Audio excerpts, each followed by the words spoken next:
Hello guys, कैसे हो आप सब। सो आई होप आप सब बहुत अच्छे हैं। आज मेरे वॉइस में अगर कुछ चेंज लग रही है तो उसके लिए आई एम रियली सॉरी, क्योंकि मेरी तबीयत ठीक नहीं है।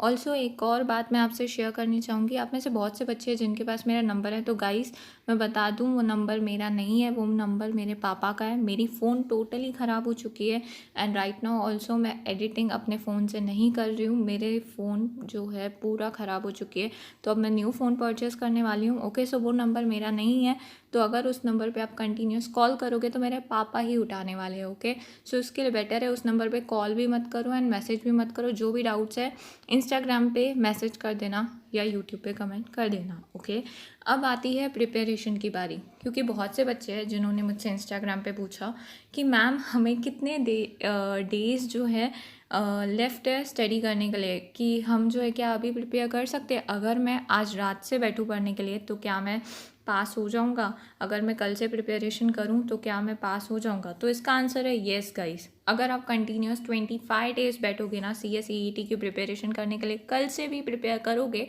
तो पास हो सकते हो, क्योंकि आपके पास जो है टोटल 38 डेज है। Okay, 38 days is more than enough, क्योंकि आपको तो अकाउंट्स है भी नहीं।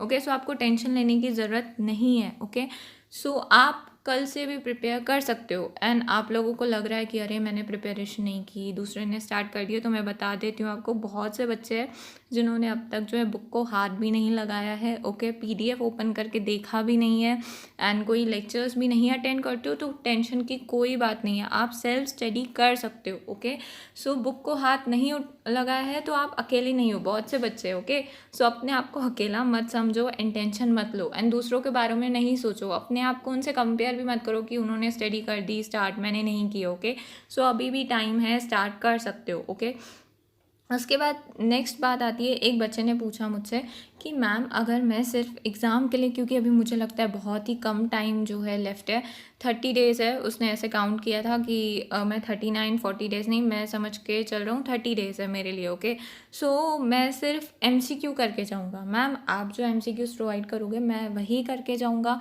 तो क्या मैं पास हो जाऊँगा। तो मैंने उसको जवाब दिया नहीं गाइस, बिल्कुल पास नहीं होंगे अगर आप सिर्फ मेरे MCQs करके जाओगे। क्यों? क्योंकि MCQs करने से जो है मैं आपको बिल्कुल गारंटी नहीं दूंगी, या इम्पॉर्टेंट चैप्टर्स करने से जो है मैं आपको बिल्कुल गारंटी नहीं देने वाली हूँ कि आप पास हो जाओगे। बिल्कुल पास नहीं होगे, मैं अभी डायरेक्टली कह देती हूँ, नहीं होंगे पास। आपको जो है स्टडी मटेरियल रीड करना होगा। Okay, and important chapters exam इस बार फर्स्ट टाइम होने वाला है, तो मैं आपको ये भी नहीं बता सकती इम्पॉर्टेंट चैप्टर्स कौन से। ओके, सो आपके लिए सभी चैप्टर्स इंपॉर्टेंट है।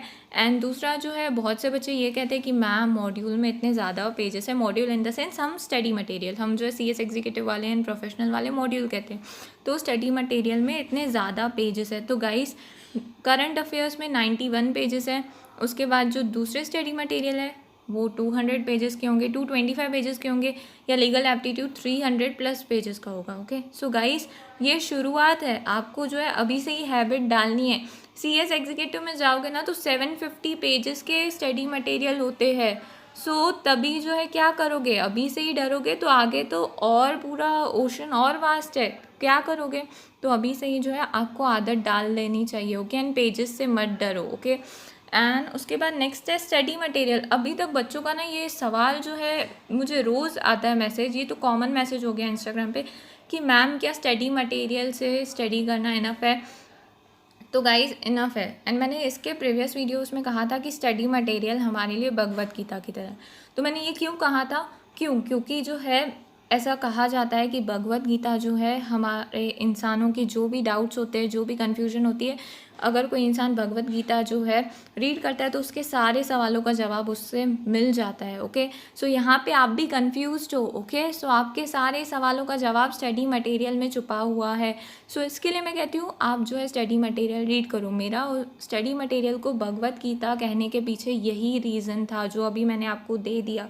तो आपको स्टडी मटेरियल रीड करना है ना। आप लोग जो है ना गई स्कैनिंग नहीं करते हो स्टडी मटेरियल की, देखते भी नहीं हो स्टडी मटेरियल क्या है, पहले से ही जो है अपना एक ओपिनियन दे देते हो कि इसकी लैंग्वेज टफ है। एक बार रीड करके तो देखो तो सही कितनी ग्राफिकल प्रेजेंटेशन दी है। मैं मानती हूँ स्टडी मटेरियल में MCQs कम दिए गए हैं। ओके, बट जो कंटेंट है वो तो आपके लिए बहुत ही ज़्यादा इनफ है। तो एमसीक्यूज़ की बात को इग्नोर करते हुए आप कंटेंट को देखो, आप स्टडी कर सकते हो। एंड रीड करने बैठोगे तो लैंग्वेज समझे कि अगर लैंग्वेज नहीं समझती है तो डिक्शनरी उठा के बैठो गाइस, गूगल है, ओके। एंड आपके पास अभी कोई सोर्स भी नहीं है, एंड राइट नाउ डिस्ट्रैक्शन भी बहुत है। एंड इस टाइम पे मैं कहूँगी जितना स्टडी होता है उतना करो, अपने आप को फोर्स मत करो, ओके। 1 आवर स्टडी कर सकते हो तो उतना करो। उसके बाद नेक्स्ट आती है रीड लाउडली। मैं हमेशा कहती हूँ रीड लाउडली। क्यों कहती हूँ रीड लाउडली? बिकॉज आपकी जो एग्ज़ाम, ये मालूम है रीड लाउडली मैं इसके लिए कहती हूँ कि जो भी कंसेप्ट आपको समझे, बहुत से बच्चे लिखते हैं बट बहुत से बच्चों को लिखने में ना कंटाल आता है कि मैं नहीं लिखूंगा, लेज़ी होते हैं बहुत से बच्चे। तो वो क्या करते हैं, जो भी उन्हें कंसेप्ट समझाना वो जो है अपने आप को ही बता देते हैं, ज़ोर से बोल देते हैं, ठीक है, या मिरर के सामने बोल देते हैं। बहुत से बच्चे ऐसे प्रैक्टिस करते हैं, या बहुत से बच्चे जो है गाने के इसमें भी बोलते हैं, रिदम में, ओके। सो इसके पीछे रीज़न क्या है, मैं रीड लाउडली क्यों बोलती हूँ? क्योंकि एग्ज़ाम के टाइम पे ना बच्चे इतने स्ट्रेस्ड होते हैं, ओके। सो उस टाइम पे कुछ भी काम नहीं करता है, ओके, कुछ भी नहीं। क्योंकि ऐसा कहा जाता है जब आप सबसे ज़्यादा स्ट्रेस्ड होते हो, हमारा जो है माइंड काम करना स्टॉप हो जाता है, okay. And sense of hearing भी जो है, हमें उस टाइम पे कुछ समझ में नहीं आता है, कुछ भी जो है हम सुनने की कैपेसिटी में भी नहीं होते। तो ये जो है रीड लाउडली करोगे, अगर एग्ज़ाम में कहीं भी कंफ्यूज हुए, ओके, कुछ कंसेप्ट आपको याद नहीं आ रहा है, क्या करूँ, वो जो आपने लाउडली रीड किया होगा ना, वहाँ पे आपकी ये जो सेंस ऑफ हियरिंग है आपको हेल्प करेगी, ओके। एंड ये मैं अपने पर्सनल एक्सपीरियंस से कह रही हूँ, क्योंकि मैंने जो है लिप सिंक मैंने कहा था, ओके। हम जो है मन के अंदर स्टडी करते हैं, रीड लाउडली नहीं करते, हम जो है लाउडली रीड नहीं करते। तो एग्ज़ाम में ऐसा हुआ था मेरे साथ, मैं आंसर भूल गई थी, ओके, ओके। सो ये जो है मैंने अपना पर्सनल एक्सपीरियंस शेयर किया, जबकि जब मैंने लाउडली रीड किया है कंसेप्ट, जो भी मुझे समझे वो मैंने बोले, तो वो एग्ज़ाम के टाइम पे मुझे ये प्रॉब्लम कभी भी नहीं आई, ओके। उसके बाद नेक्स्ट आती है करंट अफेयर्स। करंट अफेयर्स के लिए आपको जो है आपका 91 पेजेस का स्टडी मटेरियल है, वही रीड करना है। उसके बाद अगर चाहिए, मैं कहूँगी 2 वेबसाइट्स रीड किया करो, एक है examtoday.com, दूसरा है जागरण जोश। आप ये भी वेबसाइट्स रीड करो। इन शॉर्ट आपको जो है ना, एक करंट अफेयर्स ऐसा सब्जेक्ट है जहाँ पे स्टडी मटेरियल के बाहर पूछ सकते हैं, कंट्री के बारे में वो इन्फॉर्मेशन आपसे पूछ सकते हैं कि कंट्री में क्या चल रहा है। जैसे कि 2020 में क्या क्या चेंजेस हुई, एक है कोविड-19, इसके बारे में सवाल आ सकते हैं। दूसरा है येस बैंक, ओके। अगर गूगल पे जाके देखोगे येस बैंक का क्या सीन है, तो इसके बारे में भी जो है आपसे सवाल पूछ सकते हैं, ओके। एंड उन्होंने ई बुलेटिन में भी ये मेंशन किया था कि करंट अफेयर्स के लिए आपको ये वेबसाइट्स रीड करनी चाहिए, एंड ये टॉपिक्स है जैसे कि येस बैंक, कोविड-19, इसके लिए हम सवाल पूछ सकते हैं, ओके। उसके बाद जैसे कि 2019 में क्या हुआ था, 2019 में चेंजेस जो भी आई थी, ओके, तो ये भी जो है वो सवाल पूछ सकते हैं। बट हाँ, अब करंट अफेयर्स के लिए तो ये सोच के चलो कि बाहर से सवाल आएंगे, स्टडी मटेरियल से भी आएंगे एंड बाहर से आएंगे। बाहर से कैसे, जो भी कंट्री में सिनेरियो है उसके रिलेटेड क्वेश्चंस पूछ सकते हैं। बट हाँ, अब आपका एग्ज़ाम है 17 जुलाई, ओके। सो 17 जून तक जो जो कंट्री में चेंजेस हुई होंगी ना, वो, या इकोनॉमी में जो भी चेंजेस हुई होंगी, ओके, सो उसके रिलेटेड वो सवाल आपसे पूछ सकते हैं, ओके। सो करंट अफेयर्स के लिए आपको ऐसे प्रिपेयर करना है। तो आउट ऑफ द बॉक्स, एक बच्चे ने कहा था ma'am out of the box questions आ सकते हैं, हाँ, out of the box questions आ सकते हैं। उसके बाद नेक्स्ट है, अगर गाइस आपको जो शॉर्ट मेमोरी का प्रॉब्लम है, तो उसके लिए मैंने पहले भी वीडियो में कहा था, मैं अभी भी कह रही हूँ, आप जो है क्या करो, लिखो, लिखने की प्रैक्टिस करो, डेली 20 मिनट्स सिर्फ लिखो, ज़्यादा नहीं, 20 मिनट्स। एंड कैसे लिखो, ऐसे नहीं कि जो स्टडी मटेरियल में दिया है उसको डिक्टो कॉपी करके लिख लिया, नहीं। आप जो है क्या करो, आप जो भी कंसेप्ट रीड करते हो ना, जो भी आपको समझता है उसको डायग्रामेटिकली प्रेजेंट करो। डायग्रामेटिकली प्रेजेंट करोगे ना तो आपको जो है हमेशा याद रहेगा। उसके बाद नेक्स्ट है लीगल एप्टीट्यूड में ना डेफिनेशंस है एंड सेक्शंस है। तो सेक्शन के लिए तो मैंने नोट्स में कीवर्ड्स बनाए हैं, लाइक ये डायलॉग है, इसके हिसाब से जो है आप याद रखो। बट अभी डेफिनेशन भी है, जैसे बिजनेस कम्युनिकेशन में भी है, तो डेफिनेशन क्या करे, तो डेफिनेशन के लिए कीवर्ड, ठीक है, ये कीवर्ड आया तो ये डेफिनेशन का ये ऑथर है, ओके। सो ये डेफिनेशन इस ऑथर ने दी हुई है, इस इंसान ने ये डेफिनेशन डिफाइन किया, ऐसे कीवर्ड को हाईलाइट करो, ऐसे कर सकते हो। उसके बाद जो है एमसीक्यूज़, बिल्कुल ऐसे नहीं करना कि डायरेक्ट एमसीक्यू सॉल्व करने बैठे, नहीं।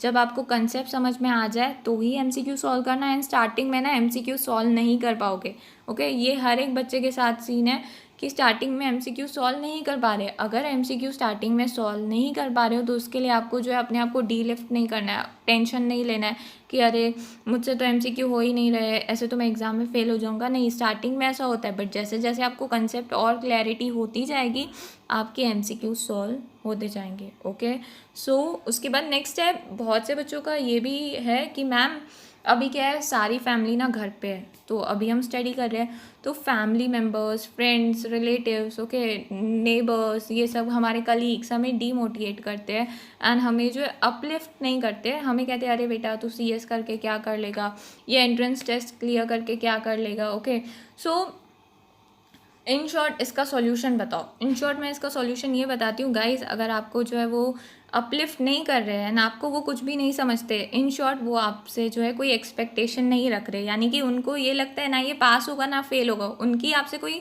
एक्सपेक्टेशन है ही नहीं, तो आपको तो टेंशन होना ही नहीं चाहिए। ओके, क्योंकि आपके पास तो ठीक है, आपके पास एक्सपेक्टेशंस का भी प्रेशर है ही नहीं। ओके, क्योंकि इंसान के ऊपर प्रेशर कब होता है, जब बहुत से लोग उससे एक्सपेक्ट करते हैं। ओके, तो तब उसको जो है रिजल्ट का जो है प्रेशर होता है। ओके, सो आप जो है इसको नेगेटिव वे में क्यों सोच रहे हो, आप इसको पॉजिटिव वे में सोचो, यानी कि ना वो आपसे हार की उम्मीद करते हैं ना जीत की उम्मीद करते हैं, तो आपको जो है फिर टेंशन लेने की ज़रूरत क्या है। जब आपकी रिजल्ट आएगी तो उनके लिए ये तो बड़ा शौक होगा। ओके, सो आपको जो है वो नहीं सोचना है कि वो हमें जो है अपलिफ्ट नहीं कर रहे, हमें डीमोटिवेट कर रहे हैं। आपको डीमोटिवेट नहीं कर रहे, आपके लिए उल्टा ये प्लस पॉइंट है। ओके, उनको आपसे कोई उम्मीद नहीं है, मतलब आपके ऊपर कोई प्रेशर ही नहीं है। ओके, सो आपको जो है वो अपने स्टडी पे इफेक्ट नहीं करना है। ओके, जब आपकी रिजल्ट आएगी ना वो उनके लिए एक टाइट स्लैप होगा। ओके, मैं ये कहूँगी आपका जो परफॉर्मेंस है वो उनके लिए टाइट स्लैप होगा। अभी उनको जवाब मत दो, आपकी रिजल्ट उनको जवाब देगी। ओके, एंड अब ओके गाइस, तो नेक्स्ट वीडियो में मैं एक टाइम टेबल डिटेल वो भी शेयर कर दूंगी, एंड नोट्स ये वीडियो में मैंने अपलोड कर दिए डिस्क्रिप्शन में, आप डाउनलोड कर सकते हो। उसके बाद गाइस एक और लास्ट पॉइंट है। अब देखो क्या है ना, इस टाइम पे डिस्ट्रैक्शन बहुत है, एंड स्टडी करने के बाद अगर आप अपने आप को जो है बहुत ही लो फील करते हो तो क्या करो, एक टारगेट बना दिया करो कि आज अगर मैंने ये टॉपिक कंप्लीट कर लिया तो मैं अपने आप को रिवॉर्ड दूंगा। जैसे कि मैंने क्या किया था, लाइक मेरे एग्ज़ाम्स ख़त्म हो गए थे ना सीएस एग्जीक्यूटिव के, तो उसके बाद मैंने बैठ के पूरी मूवीज़ देखी। ओके, सो ये मेरे लिए रिवॉर्ड था। तो आप भी ऐसे करो कि आज सपोज आपने 6 आवर्स स्टडी की तो अपने आप को रिवॉर्ड में क्या दो, एक वेब सीरीज़ देख लो। ओके, सो ऐसे अपने आप को रिवॉर्ड्स दो। उससे क्या होगा, आप जब नेक्स्ट डे स्टडी करने बैठोगे तो आप जो है अपने आप को जो है जो एक एनर्जी मिल जाएगा, बूस्ट मिल जाएगा आपको। ओके, एंड उसके बाद जो है गाइस क्या करो, रात को जब आप सोते हो, नींद नहीं आती है, ओके, सो क्या करो, कंसेप्ट याद करने की कोशिश करो, एंड उस टाइम पे जो है सोचो कि ये कंसेप्ट ऐसा है, ये कंसेप्ट ऐसा है, एंड अगर कहीं अटकते हो कि अरे मुझे ये याद क्यों नहीं आ रहा है, तो बुक खोल के उसी टाइम पे देखो। ओके, इससे भी जो है क्या होगा, आपका जो कंसेप्ट क्लैरिटी है और इंक्रीज होता जाएगा। ओके, सो आई होप अभी आपको जो भी मैंने पॉइंट्स बताई सब समझ में आ गई होगी। ओके, एंड अपने आप को आपको बूस्ट आपको ही करना है, कोई और नहीं करने वाला है। ओके, लोग गिराने के लिए बैठे हैं, कोई भी आपको जो है ऊपर नहीं लेके जाएगा। ओके, सो अपने आप को आपको खुद ही ऊपर लेके जाना है। ओके, एंड जब स्टडी करने बैठो तो सबसे ज़्यादा एक्साइटेड रहो एंड एनर्जेटिक फील करो। Okay, so thank you so much for watching guys, and bye, have a nice day.